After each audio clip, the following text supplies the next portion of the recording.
Happy New Year. Yeah, it's Lunar New Year for all of us. Hopefully everyone got lucky money. Start the year off right.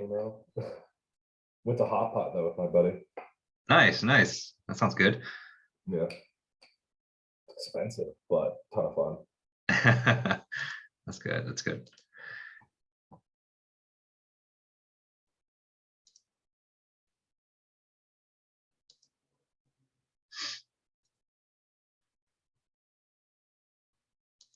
All right, it's 4 o'clock, so let's go ahead and get started. All right, so good afternoon, everyone, and Happy New Year once again. For those of you who celebrate Lunar New Year, it's the first day of the year of the tiger.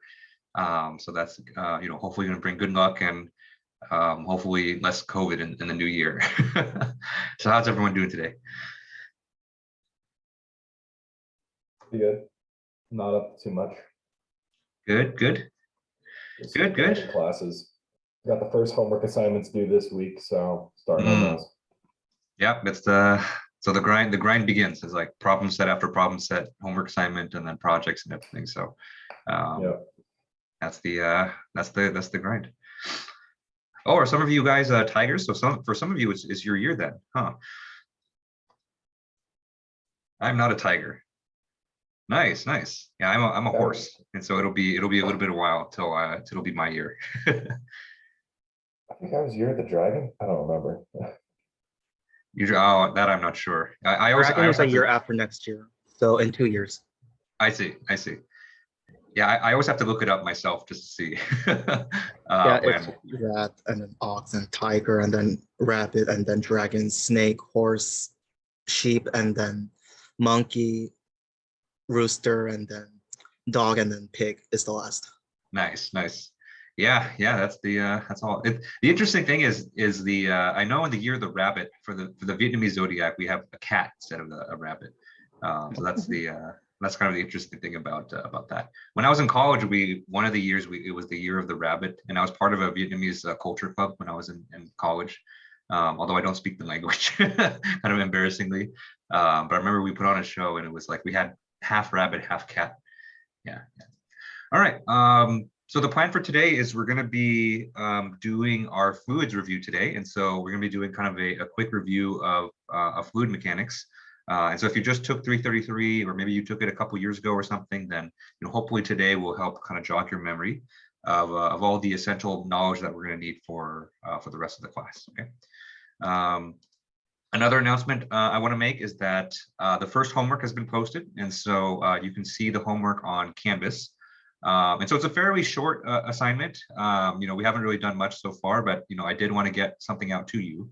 So a lot of it has to do with some conceptual questions that kind of test you on a lot of the stuff that we covered last week. But I also want you to write like a report.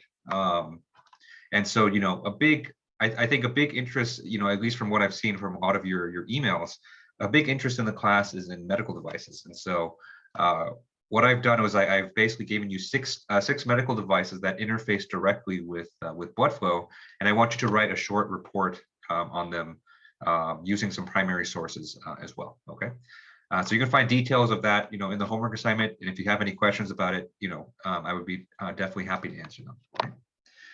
So go ahead and take a look. If you have questions, just email me or message me or whatever. All right. So are there any questions I can answer before we get started for today? Professor, I have a song for you, but I gotta find it and I'll send it on Discord. Okay. I'll listen to it later. It'll help everyone learn. All right, you can yeah, we'll enjoy it after the lecture then. So it's not a distraction right now. Seems like it's a funny song. Okay, all right, so let's go ahead and get started then. All right, so the title for this notes is so if you're kind of following the lecture notes on Canvas, I have a lecture note 02 that has our MATLAB review, but I don't plan on using MATLAB for a while, and so I thought I would save that MATLAB review for later, just so it's a little bit more relevant. And I think what's more important is to do a review of fluids, because that's kind of be used throughout the entire semester. And so this is going to be lecture note 03, right? And so this is going to be fluid flow or fluids review. Sorry.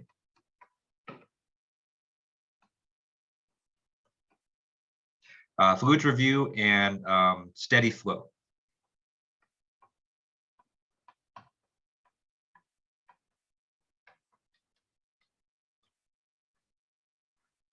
Okay. All right.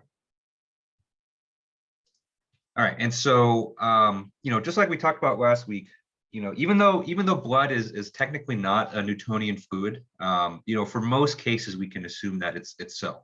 And in those cases are when the blood is flowing in what I define to be the larger arteries. So basically any blood vessel that's larger than a capillary, we consider that to be in larger arteries. And in those vessels, blood mostly acts like a Newtonian fluid. Okay.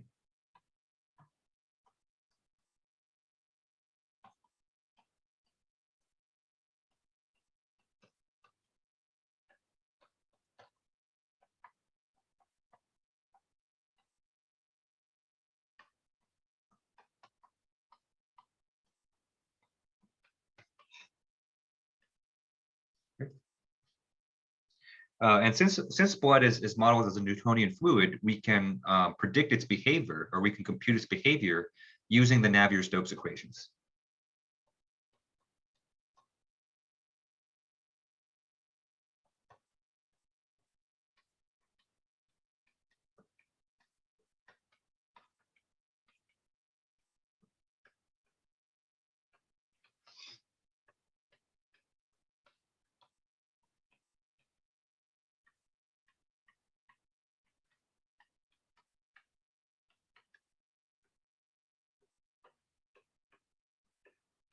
All right.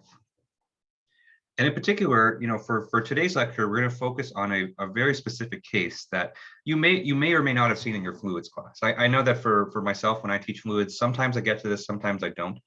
But basically, we're going to be focusing on steady flow of a fluid through a rigid cylinder.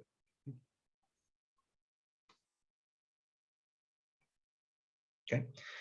And so here we have a rigid cylinder. Right. And so let me go ahead and define some quantities here. And so first quantity we have is going to be the radius of the cylinder. And so we'll call that big R. Okay. Right. Since this is an internal flow, and so it's basically surrounded by all sides by a solid, we're going to say the main driving force for this flow is going to be a pressure gradient. And so by that I mean we have a pressure upstream of the flow, we'll call that P1, and a pressure downstream of the flow, we'll call that P2. Okay. And in order for the flow to go from left to right, like this, right, P1 has to be greater than P2.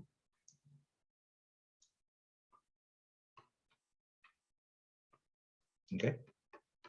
And so P1 greater than P2, this basically means we have a pressure gradient along the direction of flow.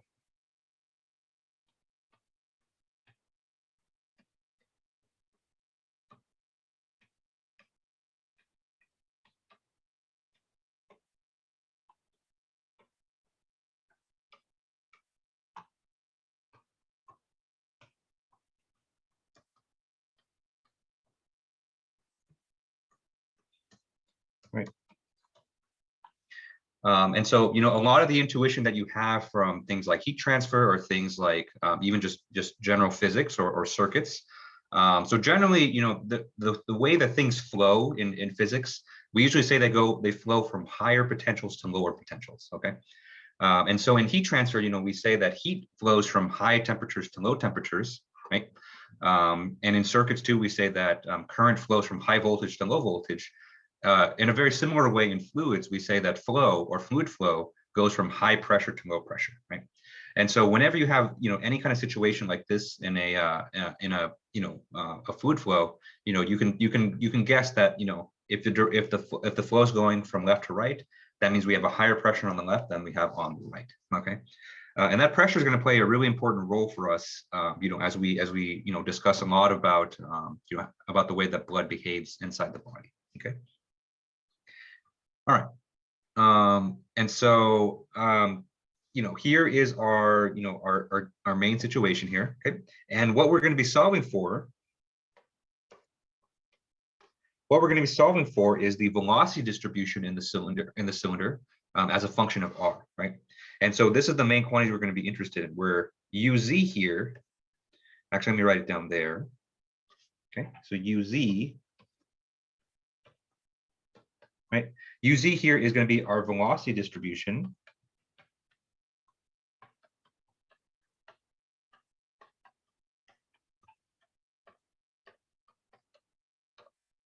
Okay, across the cross section of the cylinder.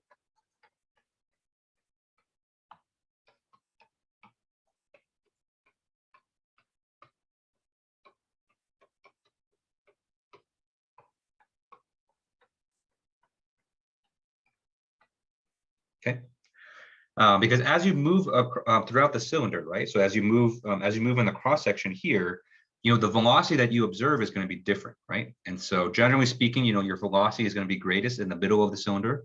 And, you know, if we assume that the walls are rigid, then the velocity is going to go down to 0 once you reach the edges, okay? And what we're interested in from an analytical point of view, from an engineering point of view, is how is the velocity distributed, you know, throughout the cylinder, because that's going to allow us to compute a lot of other things, okay? Hey, Professor. Right. Yep, what's up? You just said that if the cylinder was rigid, the velocity would go to 0. So does that mean if it's not rigid, it wouldn't go to 0 at the edges of the cylinder? Yeah, that's right. And so later on, we'll actually be talking about deformable wall theory. And so blood vessels they're not rigid things. And so they actually, you know, they actually breathe like this.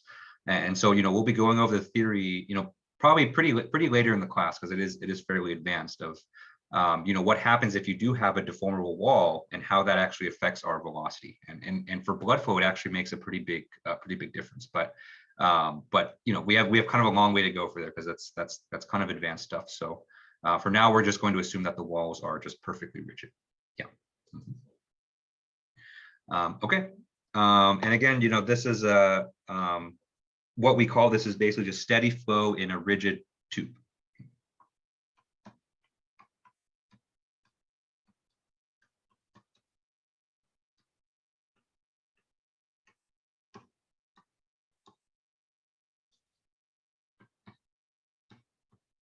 Okay.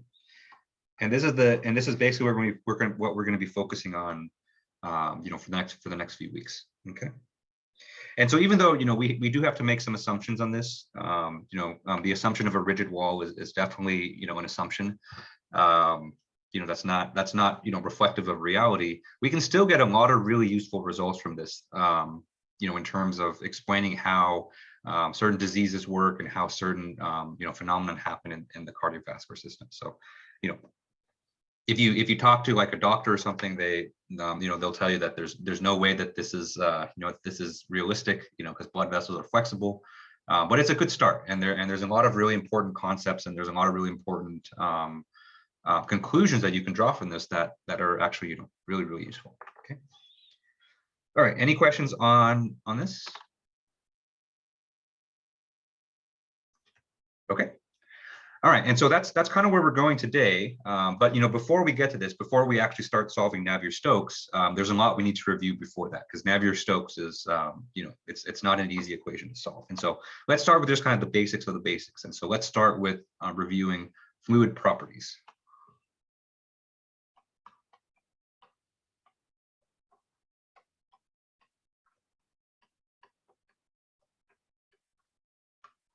Okay. All right. And so let's just start with some simple definitions. So let's start with the definition for what a fluid with what a fluid itself is. And so the textbook definition of a fluid is basically a substance that continuously deforms under an applied shear stress.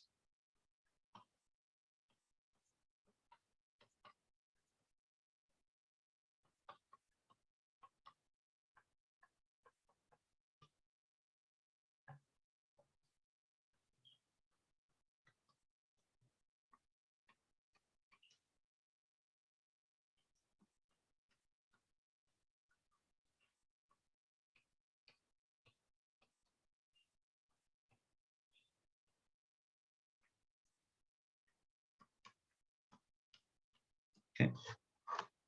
And so the key word in this definition is continuously. Okay. And so what that basically means is that, you know, if you apply a force to a fluid, if you apply any kind of external force, the fluid is just going to keep keep deforming, right? And we have kind of a more, a more colloquial term for this, and that's basically flow, right? And so when we say that a fluid is continuously deforming, all we're saying is that the fluid is flow.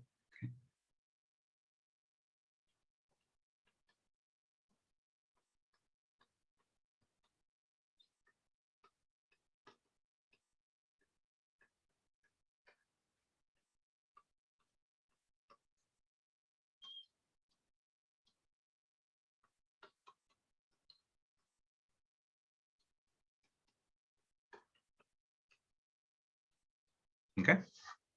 And so intuitively, we kind of get that, right? And so if you take, any kind of fluid, and so here I have a glass of water, right?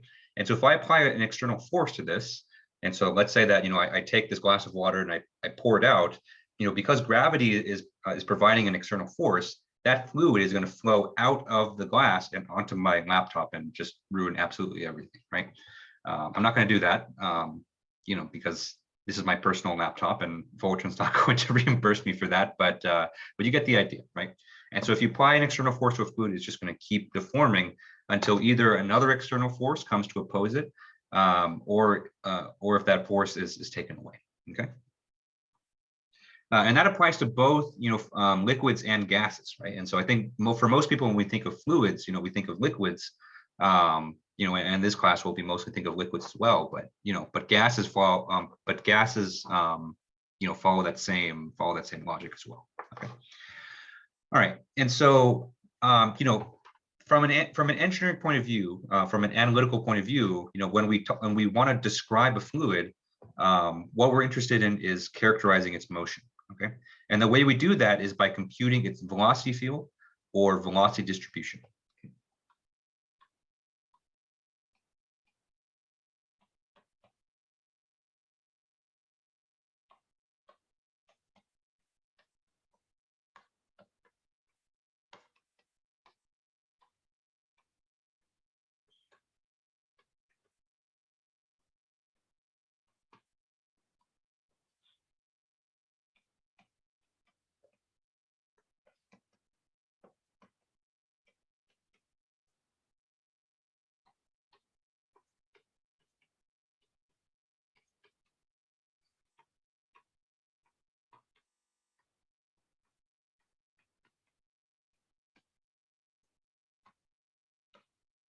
Okay.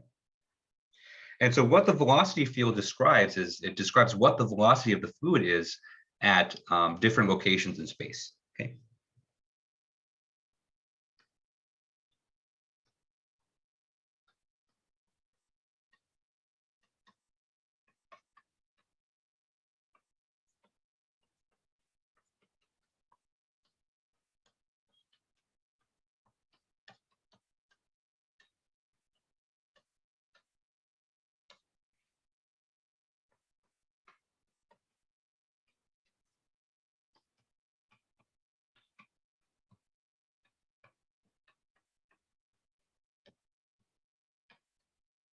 Okay.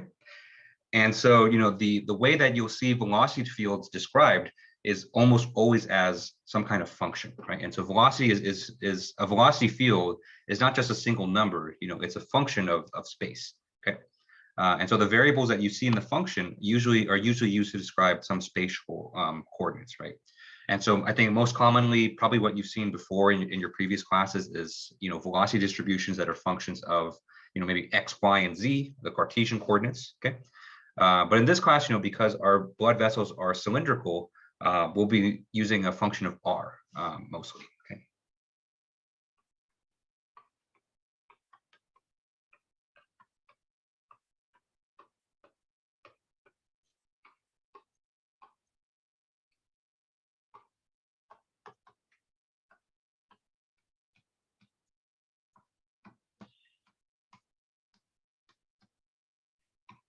Okay. All right.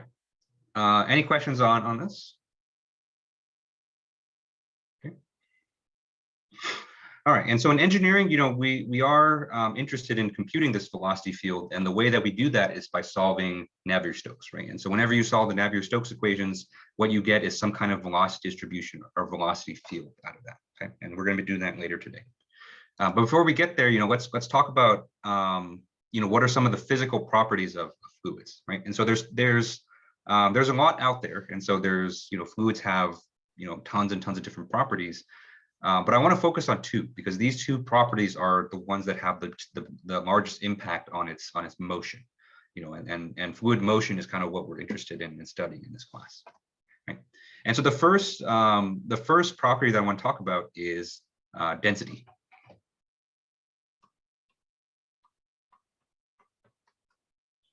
All right.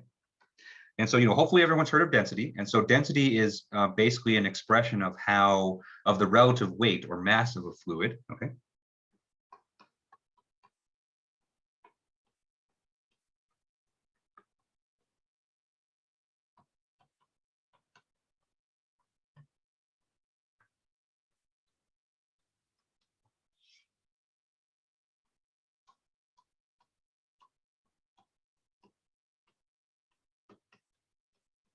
Okay. And the way that density is reported is as a ratio. And so it's a ratio of the mass of that substance per unit volume of that substance. Okay. And so we have density. And so the most common symbol for density is rho, which is kind of like this, slanted P. Okay.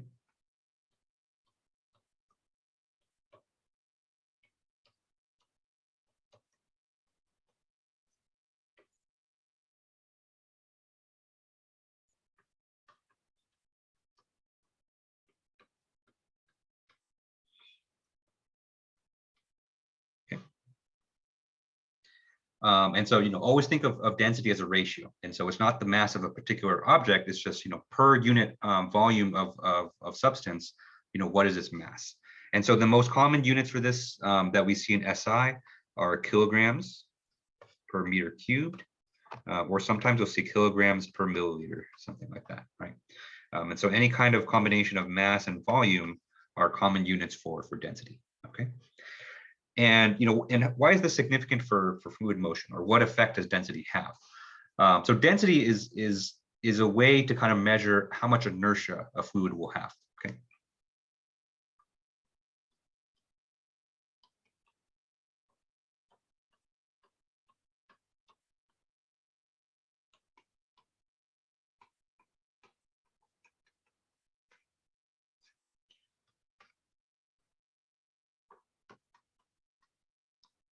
Okay. And inertia is basically an expression of how well the object or how well the substance can resist changes in motion, or how much it actually takes to get the a fluid to change its course. Okay.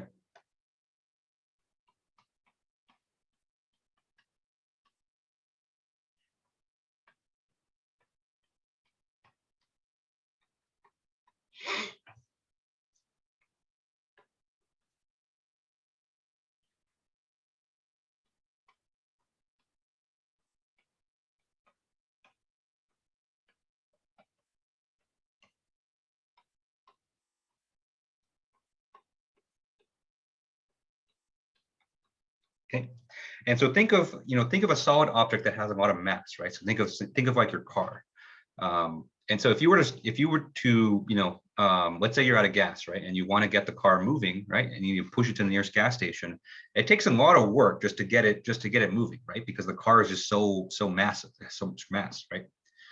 If you compare that to maybe like a Hot Wheels car, like a little tiny model car, it's really easy to get that thing moving, right? So you just only have to give it a light touch, because the model car has a lot less mass, a lot less inertia. Okay, and so for most substances, inertia is directly tied to how much mass it has, and so fluids have inertia as well. And so the way that we measure the inertia for a fluid is in its density. Okay. And this will become important later when we talk about lump parameter modeling. Just this concept of inertia and resistance to changes in motion. All right. So that's density, and so that's the first physical property that we that we should know. The other physical property I want you to know is viscosity.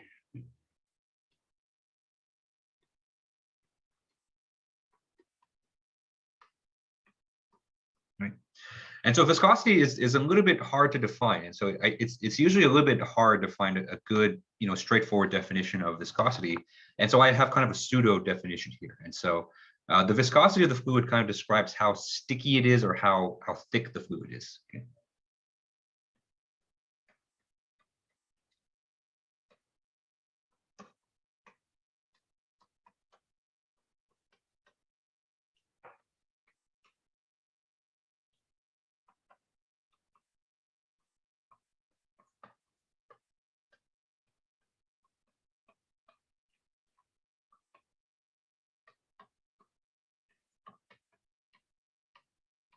Right. And so I think, everyone kind of has an intuition or a sensation of a, what a highly viscous fluid feels like, right? And so everyone is familiar with, with honey, right? Or maybe like molasses, if you've seen that before, right? And so whenever you have a jar of honey, it's, I mean, and you might be into this. I know I'm not, but if you stuck your hand into the jar of honey, right, it's going to feel really sticky because the honey kind of sticks to your skin, and it's really hard to move around in there. And for me, it's not a pleasant feeling. But if you're into that, then all the more power to you, right? But in terms of fluid motion, viscosity is really important because it describes how well the fluid can resist flowing. Okay.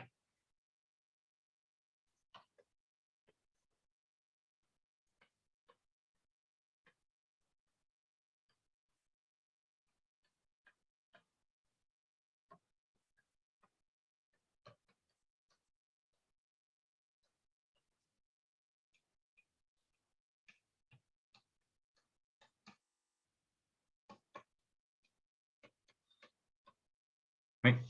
And so a highly viscous fluid, it's going to be harder to get it to flow. Okay. And so the precise definition of viscosity, if you look it up in kind of in a textbook, what you'll see is that viscosity describes the relationship between shear stress and strain rate in a fluid. Okay.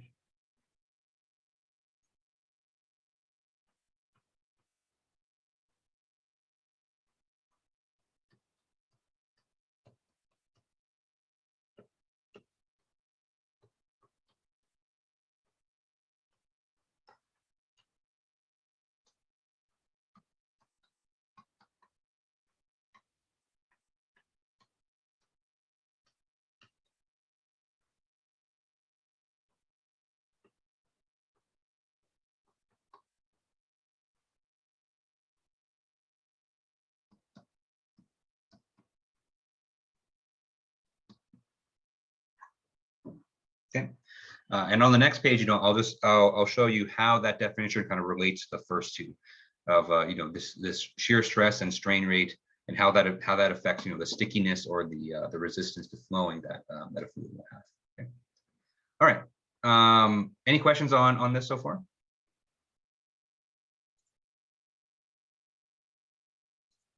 Okay. All right. And so let's look at and see how all these definitions of viscosity are related to each other, right? Okay, and so to do this, I'm going to draw a rectangular parcel of fluid, right? And so I'm going to draw a rectangle here, right? And so let's assume that this is just kind of a single parcel of fluid, right? And so you have fluid in a box, and you just kind of take just a rectangular box out of it, okay? And so this box is like fluid, okay? All right, and so to this fluid, we're going to apply a shear stress. It needs a different color, actually. Okay. And so we're going to be basically shearing the fluid. And so we're going to take our box like this, and then kind of shearing it just like that, right? And so we're going to take the top side, we're going to push it to the right, and on the bottom side, we're going to push it with the exact same force to the left, right? And so the magnitude of the shear stress will be tau. Right. And so what's going to happen, because this is a fluid, it's going to start to deform. And in fact, it's going to deform continuously, right? Because that's what fluids do. And so if you kind of take a snapshot of the situation, maybe a couple seconds later, it might look something like this, where our fluid element here, our fluid parcel, is going to deform, right? And so if we have the same shear stresses on top, right? So we're applying the same shearing on top, right? Except now, we have a deformation or a strain here with an angle of theta, okay? And so what that theta represents is the strain of the fluid element, or how much its shape has changed.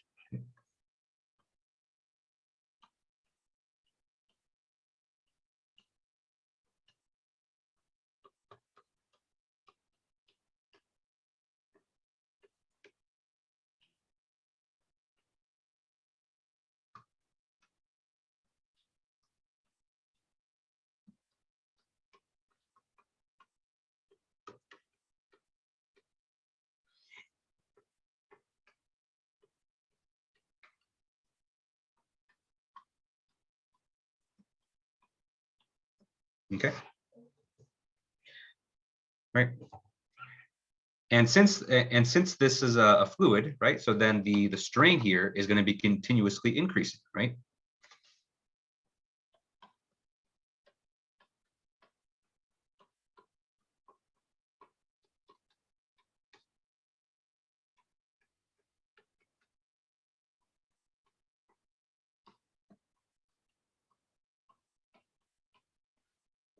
Right.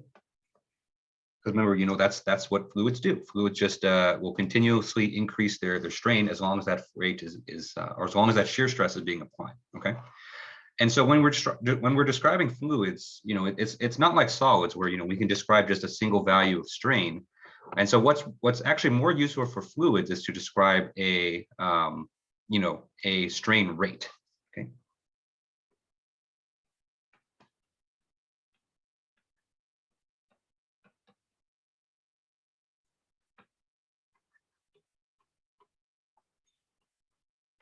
Right.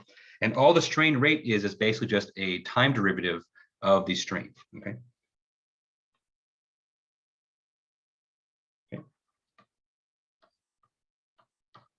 Right. And so that's usually what's more useful to us is, not theta itself, but just the rate at which theta is changing, which is d theta dt. Okay. Another way that you can describe d theta dt, or the strain rate, is to actually take it directly from the velocity, right? And so another way that we can describe this is actually du dy, where u here is the velocity, okay? And so both of these are valid descriptions or valid expressions for the strain rate.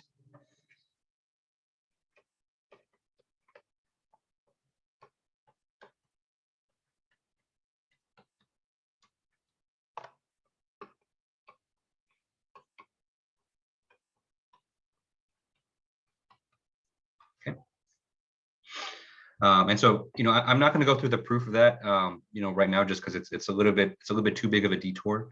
But one way that you can think of it is, if you think of the velocity as occurring in layers, right? Like this, right? And you take the derivative of how the velocity is changing in that vertical direction, then that's a measure of how of the strain rate of the fluid, or how much, or the rate at which the strain is increasing. If you take just the difference in those velocity layers, and so that's kind of a quick kind of hand wavy kind of justification for this. Right? All right. And so now that we have the shear stress here, okay, so remember tau is our shear stress, and we have the strain rate, okay. We can see here from the image that it's the shear stress that's being applied, that's what's causing the strain rate, right? And the relationship between the two is defined by the viscosity, right? And so this is an equation, maybe you remember from your fluids class, but basically we say that the relationship between shear stress tau and the strain rate, okay, is given by the viscosity.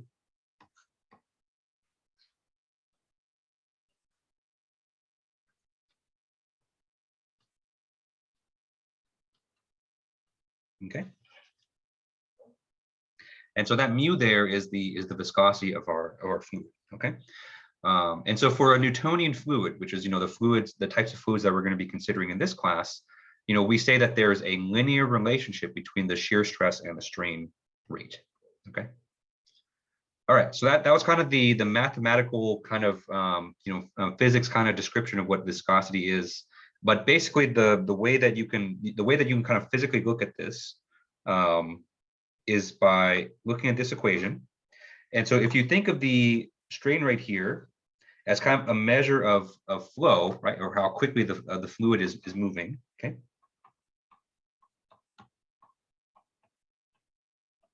Okay. And then by that same token, you take the shear stress, which is essentially an external force.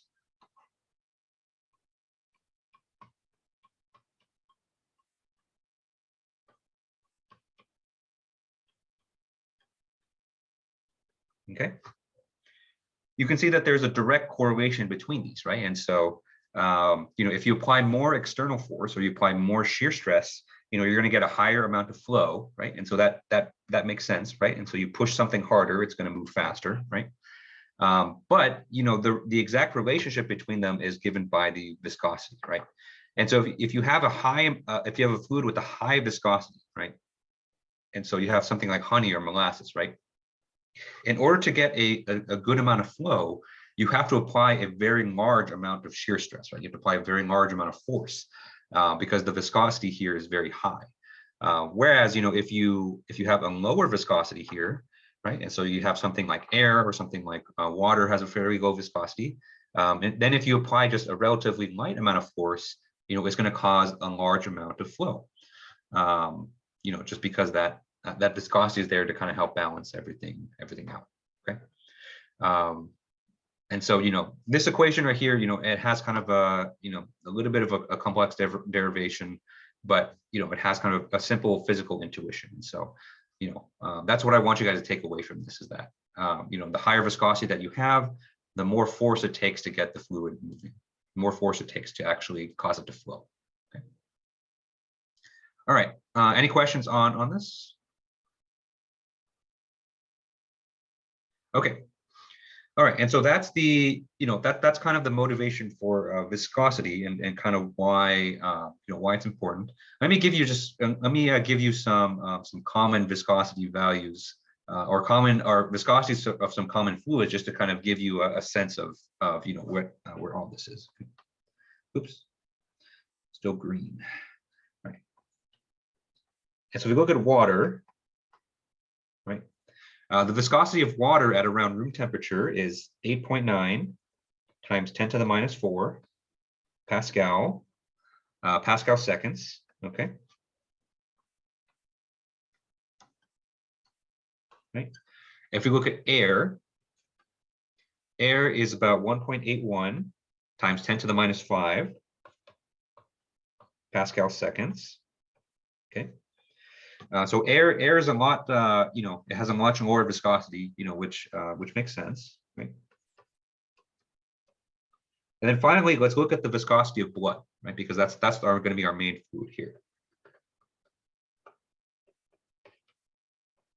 And so the viscosity of blood is 2.87 times 10 to the minus 3 Pascal seconds, and this is at room temperature.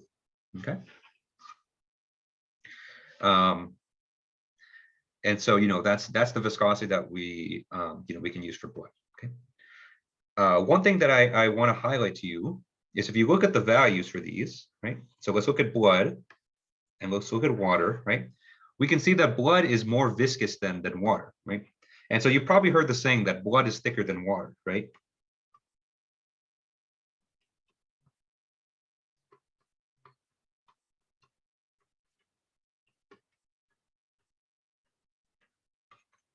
Right.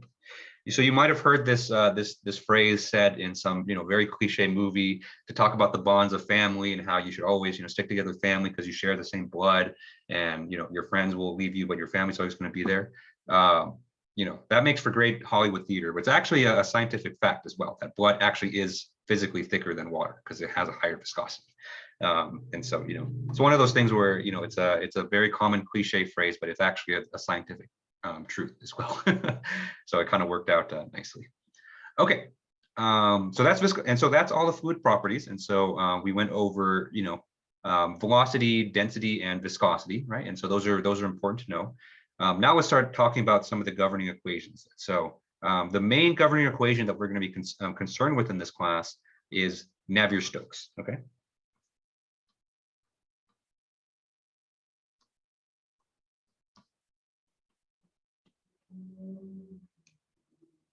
Okay. All right. And the reason Navier Stokes is important for fluids is because it's basically the expression of conservation of mass and momentum. Okay.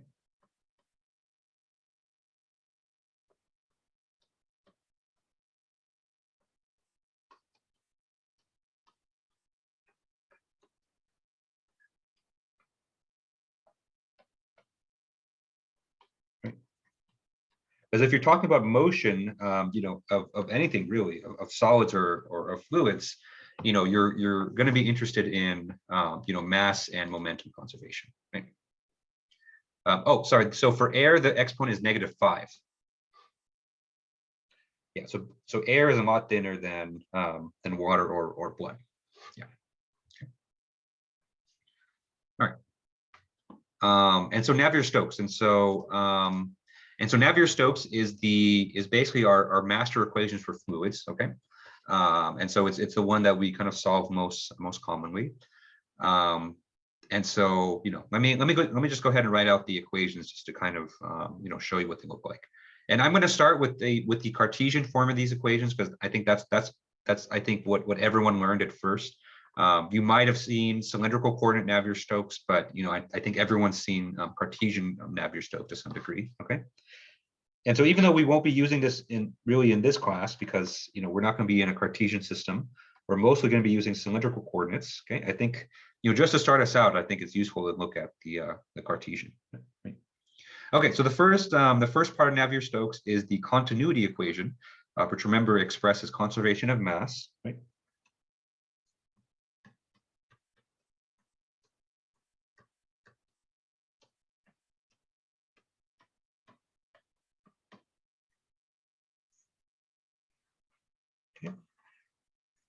And so there is our continuity equation.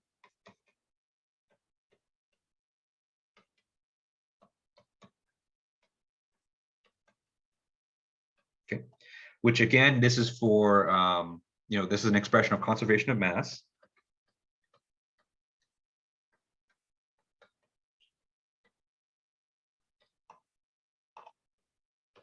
Right. And one thing that, and we'll talk about assumptions, in a little bit, but just by using this form of the continuity equation, we're kind of implicitly assuming that our fluid is incompressible. Okay, it's on the right, incompressible up here.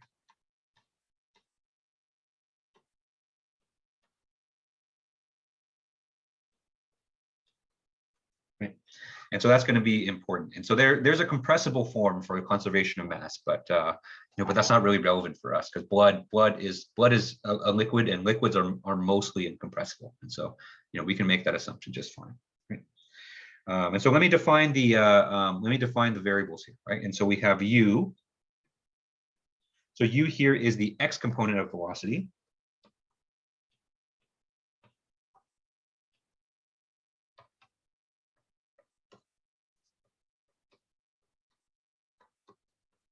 Okay.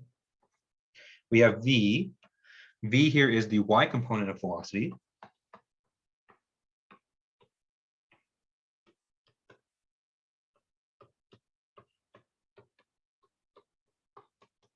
Okay.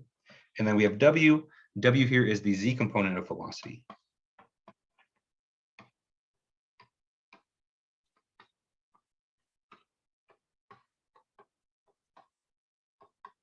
Okay. And so we have u, v, w, right? So we have, remember velocity is a vector, right? And so it has components in each direction. And so u, v, and w will describe, what those components are. Okay. All right. Any questions on this? Okay. All right. And so that's conservation of mass. And so now let's talk about conservation of momentum. All right.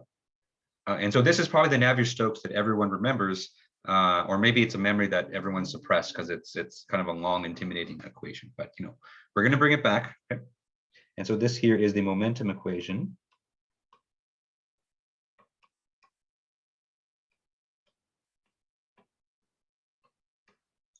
Right, and so our momentum equation is partial u partial t plus, where t here, of course, stands for time, u partial x plus v partial u partial y plus w partial u partial z, okay, minus 1 over rho partial p partial x, okay, plus g, where g is gravity, plus viscosity mu divided by rho, all multiplied by all the second derivatives. So it's partial squared u partial x squared plus partial squared u partial y squared plus partial squared u partial z squared. Okay. All right. And so technically speaking, there's three momentum equations, and so there's one for each component of velocity. And so the only one I'm showing you here is the x component of momentum. But I think this is enough just to get our conversation started. And so just note that there's two other ones of this. It's just that most of the u's are replaced with v, and so that's really the only thing, v and w. But just for our discussion, I'm just going to write down one of these equations. Okay. But Dr. Trent, the right-hand side, is it 1 over rho? Yes, 1 over rho, correct. And then what's the term on the after that? So it's the pressure gradient, and so it's partial p partial x. And so for pressure, I put a ponytail on the p. Okay. And for rho, I don't put the ponytail, and so because I know my writing on the iPad can be a little bit messy, and so that's why I kind of make that distinction between them. Yeah, good question though. Yeah, I always forget to mention that until someone asks about it. So thanks for asking that. Okay. All right. And so this is Navier Stokes. If you've known me from before, I love the Navier Stokes equations, and so I'm a big fluids nerd. Actually, at our old place, I named our Wi-Fi Navier Stokes, just to kind of express how much I love the equation. But my fiance didn't like it. She thought it was like some dirty joke in engineering or something like that. So when we moved to the new place, she made me change it. So now our Wi-Fi has some boring name like Spectrum Setup, 5A or something like that. So no more Navier Stokes on our Wi-Fi name. But it was fun while it lasted. Okay, and so what I want to talk about here, before we actually go about solving this, is I want to talk about what each of these terms mean, because we're not deriving these equations, and so I'm kind of just presenting the final equation to you. And so in these situations, I think it's important to discuss or to know what's the physical meaning behind each of these terms, right? And so I'm going to group them just by kind of physical physical meaning, right? Okay, and so first we have this first term by itself, okay, and so it's the only term with a time derivative, okay? And so what this term represents is this is the unsteady term.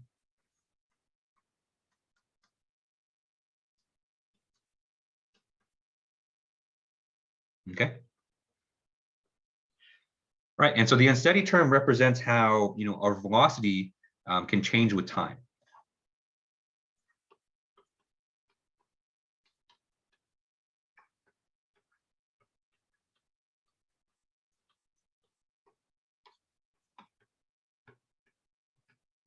Okay, and so probably you've seen that phenomenon, right? And so if you look at just kind of a fixed area in space, the velocity of the fluid can change, right?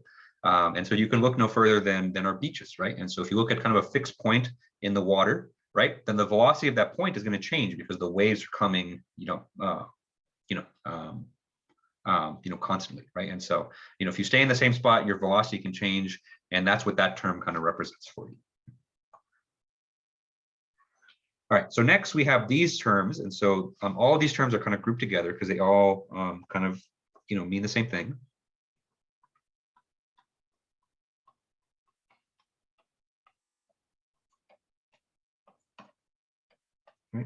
And so these terms are known as the convection/advection terms. Okay. There's technically a difference between convection and advection, but for all intents and purposes, I always consider them the same thing. Okay. And what these terms represent is that your velocity can also change in space, right? And so if you move from one place to another place, you can have a change in velocity, right?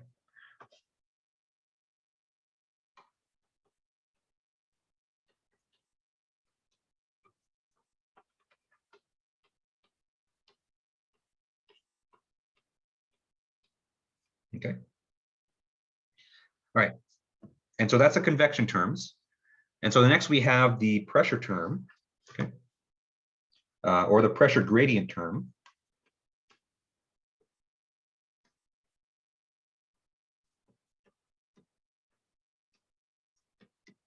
Okay. Right. Remember what we talked about at the beginning of lecture today, that when you have an internal flow like blood flow, differences in pressure or pressure gradients are what's going to drive the flow. And so whenever you have a pressure force driving a flow, that's encapsulated by this term. Okay.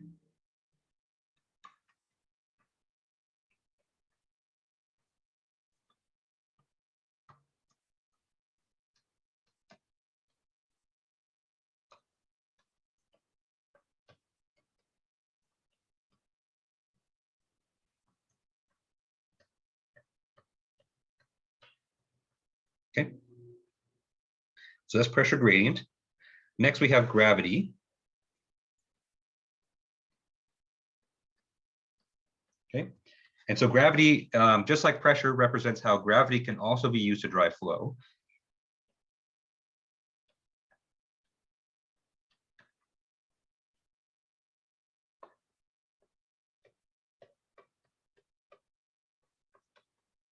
Okay. For most cases, we're going to neglect it because we're going to focus mostly on the arterial side, where velocities tend to be higher. And so if the velocities are pretty high, usually we can ignore gravity and it's okay. But later on in the class, when we talk about veins, gravity actually becomes really important in those situations. But for the most part, we're going to ignore it. Okay. All right, question. So wasn't convection related to heat transfer? Is it the same thing? It is the same thing. Yeah, no, that's a great observation. And so convection, here I kind of gave a very kind of vague description of it. But more specifically, convection expresses the fact that if you have a moving fluid, then that moving fluid can actually transport your quantity of interest. And so in heat transfer class or in thermodynamics, it represents the fact that if you have a moving fluid, then it can carry energy or it can carry heat along with it. And that's a very efficient form of heat transfer. For fluids, it's actually kind of almost like a paradoxical kind of interpretation. And so when you see convection in a fluid mechanics equation like this, what it represents is the fact that the flowing fluid can also carry momentum. And so it's kind of a a chicken and an egg kind of thinking, because the flowing fluid itself has momentum, but that momentum can also carry itself to other places. And so it's a little bit of a mental kind of puzzle to kind of grasp, but that's basically what it represents. And so if you have a moving fluid, it can basically transport its own momentum to a different space. And so the interpretation between heat transfer and fluids is the same. So yeah, that's a great observation. Okay, and then finally we have these terms right here, and I grouped them all together because they all represent the same thing. And so these terms are viscous terms. Okay, and the viscous terms, what they represent is they represent the fact that viscosity can also affect fluid motion. Okay.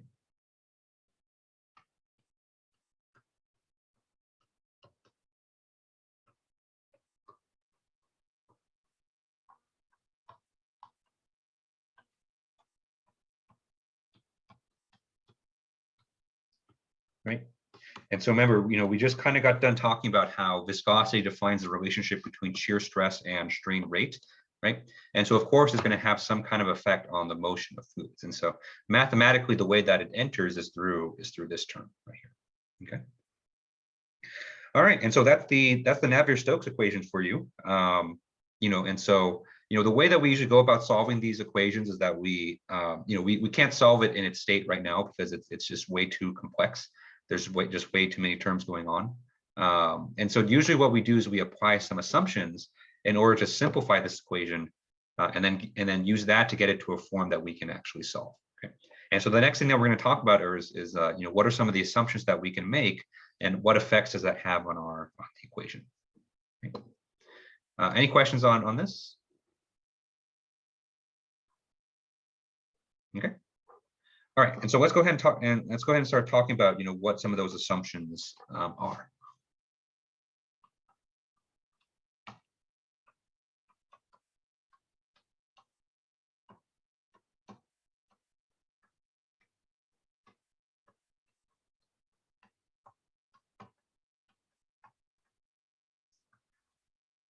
Okay. All right, and so we have 5 here, and so and actually one of these is actually going to be unique to just cylindrical flow, but we'll get to those. Okay.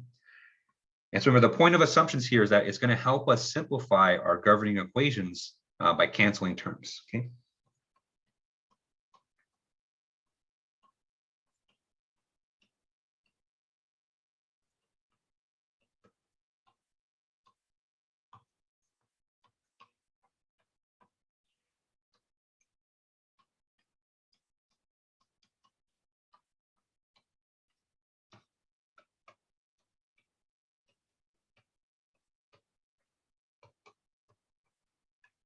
All right, so let's go through the most common assumptions that we make whenever we solve our Navier Stokes equations by hand. Okay. All right, so let's talk about the steady assumption, right? And so the steady assumption basically assumes that nothing is going to change with time.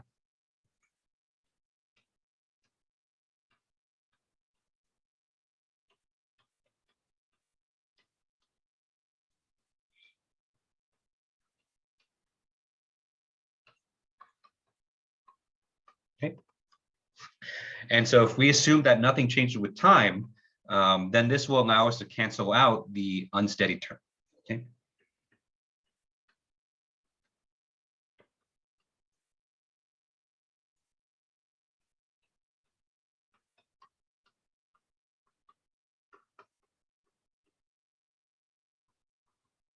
Okay.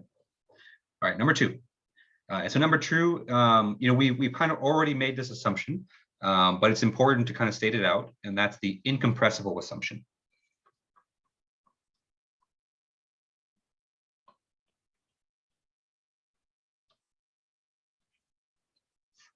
And so what the incompressible assumption states is that we assume that the density is constant.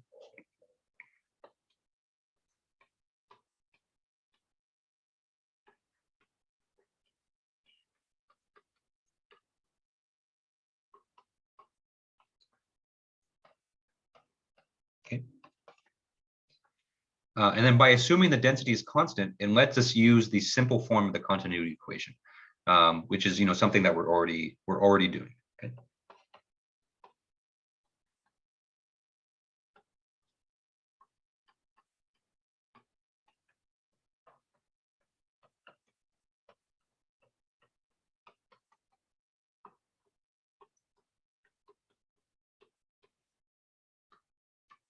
All right, number 3.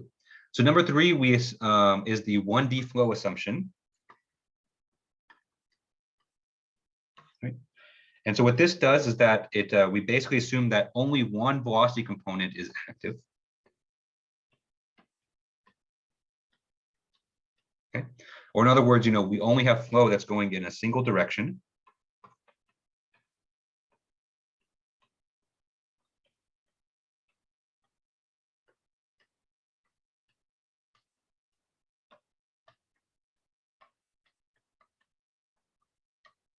Right.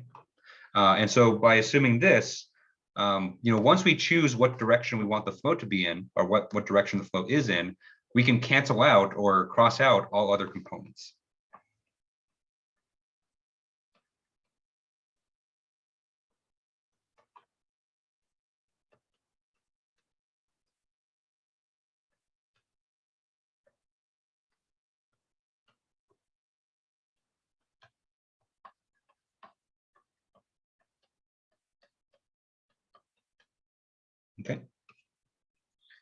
All right, number four. Number four is very simple. We just ignore gravity.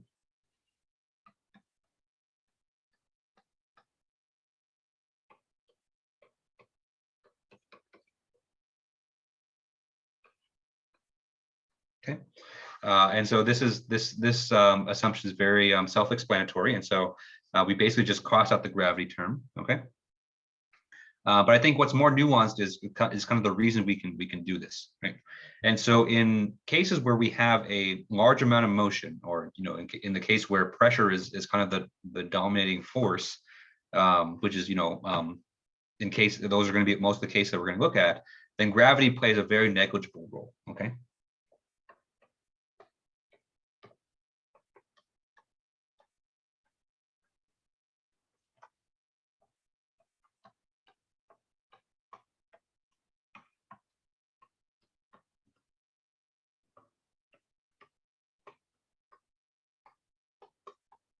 Okay.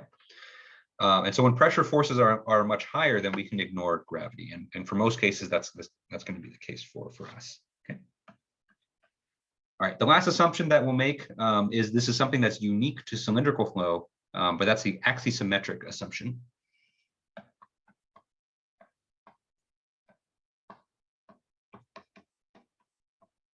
Okay. And so what we assume in the axisymmetric assumption is that there's going to be no change in the polar direction or in the theta direction. Okay.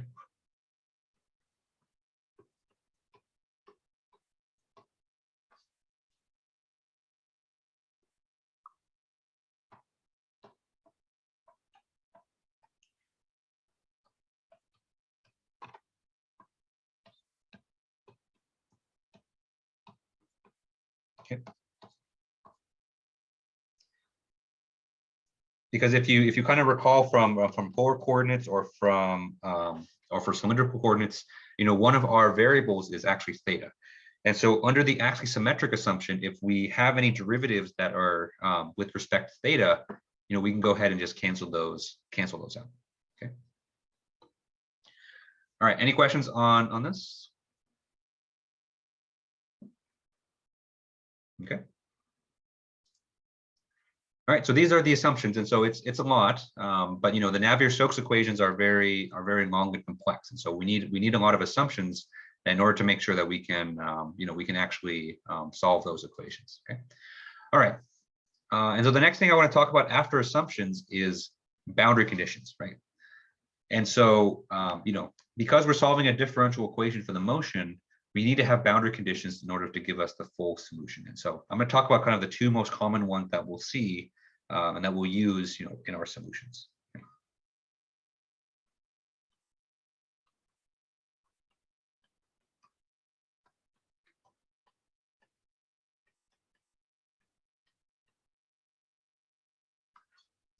Okay.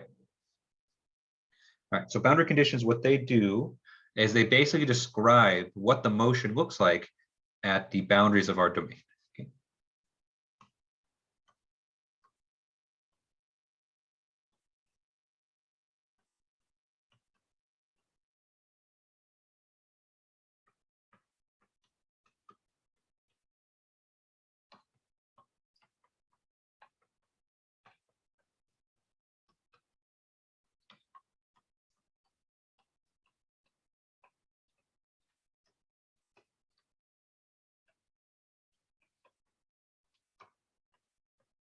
Okay.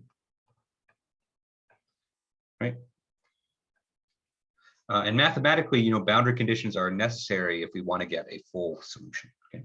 And so there's only two boundary conditions that we're going to apply. The assumption of a rigid wall kind of helps us out a lot here. Okay. Right. And so the first boundary condition that we're going to apply is the no slip condition. Okay. And so what this assumes is that any fluid that's in contact with a solid wall will have its velocity go down to 0. Okay.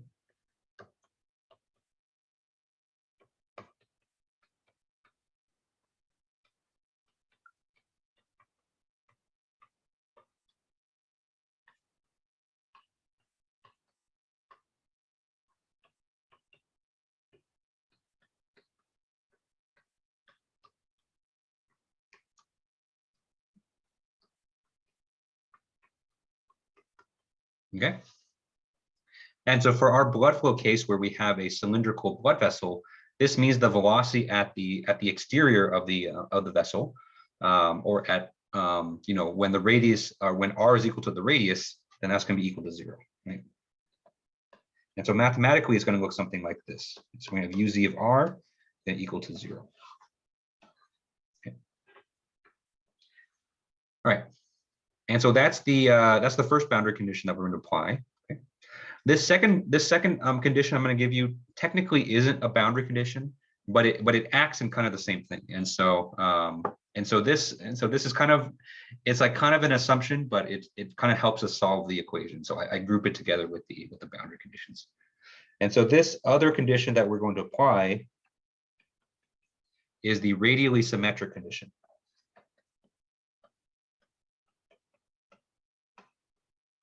Right. Right. And so what this means is that when you have cylindrical flow, this condition basically states that the flow is going to be symmetric about the vessel center line, or across the cylinder center line. Okay.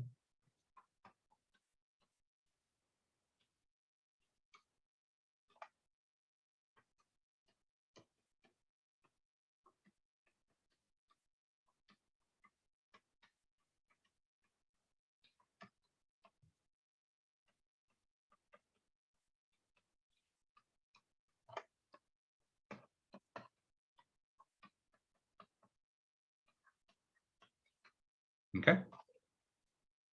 Mathematically, the way that we're going to describe this is if we take the derivative of the velocity with respect to r, and then we set r is equal to 0, in order for it to be symmetric, then this derivative here has to be 0.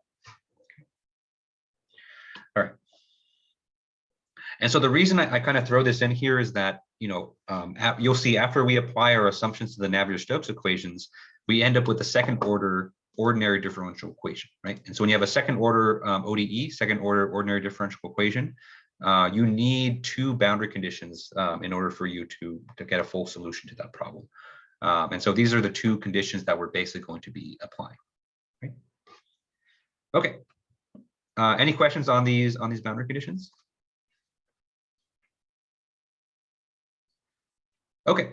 All right. So now that we kind of remember what Navier Stokes is, we talked about the assumptions and we talked about the boundary conditions, we're ready to actually solve this in cylindrical coordinates. Okay. And so I don't think I have enough time to fully solve it, just because we only have about 8 minutes left.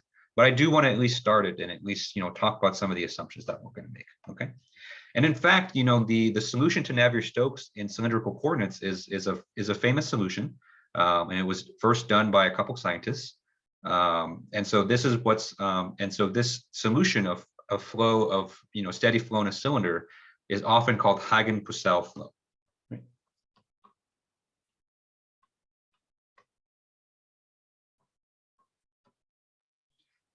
I always forget how to spell Purcell.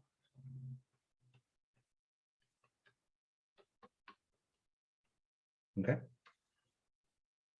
Although most people don't attribute this to Haagen anymore, because he's off making ice cream, and so most people just call this Purcell flow. Okay. Interesting fact. Apparently Haagen-Dazs doesn't mean absolute. It means absolutely. It's just absolute gibberish in German, and so it's just like a German sounding word to sell ice cream to American people, but it actually doesn't even mean anything. Which kind of broke my mind, because I love Haagen-Dazs. I love Haagen-Dazs ice cream. Okay. Anyway. And so let's kind of return back to the situation that we that we talked about, that I kind of presented to you at the very beginning of class, right? And so we have a cylinder here, right? And so let's say that this cylinder has a certain length, and so we'll define its length to be L. Okay. The radius of the cylinder is R. Okay. And we have a pressure gradient, and so we have P1 on the left and P2 on the right.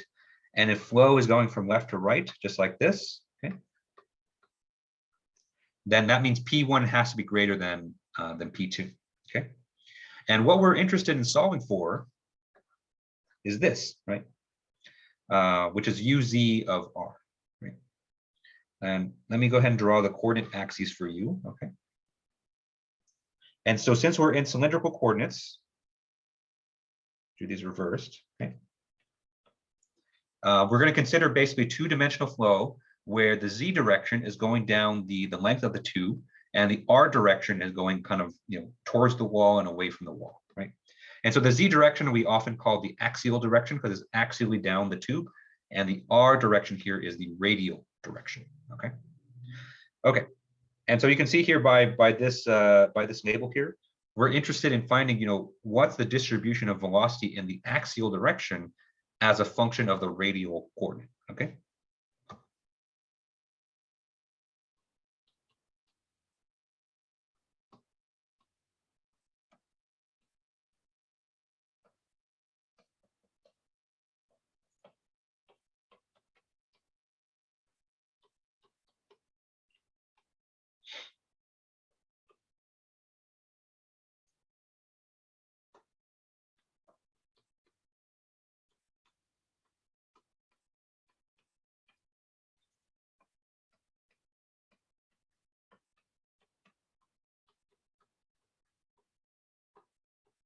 Okay. All right. And so the first thing we're going to start with is the continuity equation, just because it's it's a little bit simpler to start with. Okay. And so our continuity equation, in cylindrical coordinates, is given by. Actually, let me write that down first. So continuity.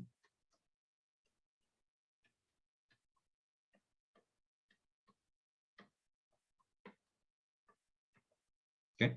And so the continuity equation in cylindrical coordinates is given by 1 over r partial r of r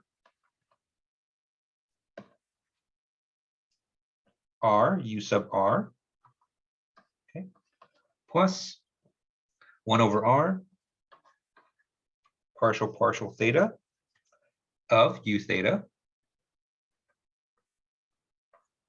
plus partial u z partial z. Okay. And all this is equal to 0. Okay. All right. And so right off the bat here, we have a fairly complicated equation, right? And so let's apply some of our assumptions here to, to simplify this, okay? And the main assumption that we're going to use is we're going to assume that the flow is 1D, right?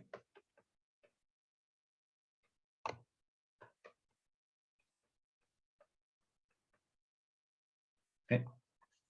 And so we're going to assume that the flow is one-dimensional in the z direction only, right? And so, just kind of based on the figure that we have there, right? And so the only velocity component that's active is uz, and so any other velocity component that we see, we're just going to cancel out, right? So we're going to cancel out this term, and the justification for this is that ur is equal to 0, right? Because if we're assuming the flow is one-dimensional, then ur has to be equal to 0, okay?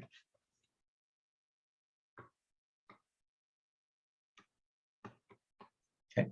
That second term is also going to be equal to 0 because, again, we're assuming one-dimensional flow. And so that u theta is going to be equal to 0 as well. Okay. And so in the end, our result from the continuity equation is fairly simple. And so we basically state that partial uz partial z is going to be equal to 0.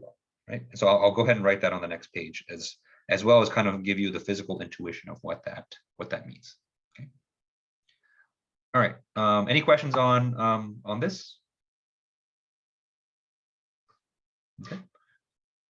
All right. And so the result of our continuity equation basically tells us that partial uz partial z is equal to 0. Okay. Right. And if you recognize this from your fluids class, this basically tells us that the flow, we're going to assume that the flow is fully developed.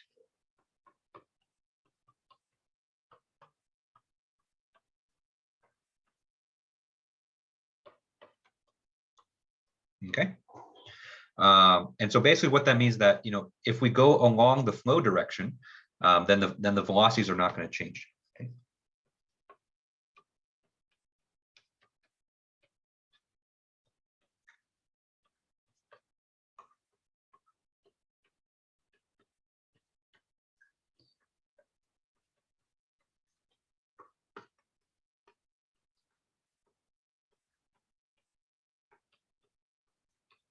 Okay. And so that's going to be a nice tidbit that's going to help us simplify our momentum equation. Okay. All right. Any final questions on this before we wrap it up for today?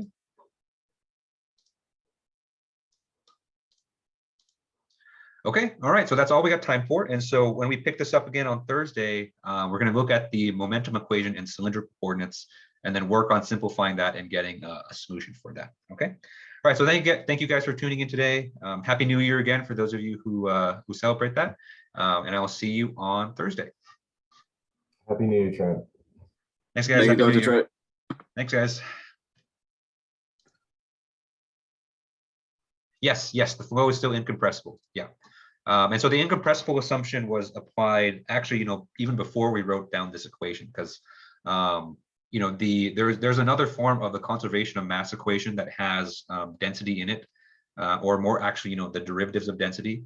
But since we assumed that density was constant, then we're using this form of the equation. Yeah. And so I'm not showing you the compressible form for continuity just because it's kind of really long and it's kind of not really relevant for the class. And so yeah, we've already assumed that it's incompressible. Yep. Mm-hmm.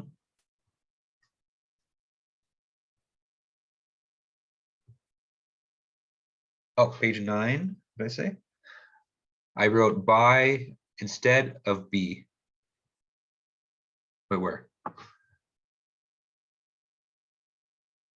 Number 2, it says flow will by symmetric across. Oh, yeah, yes.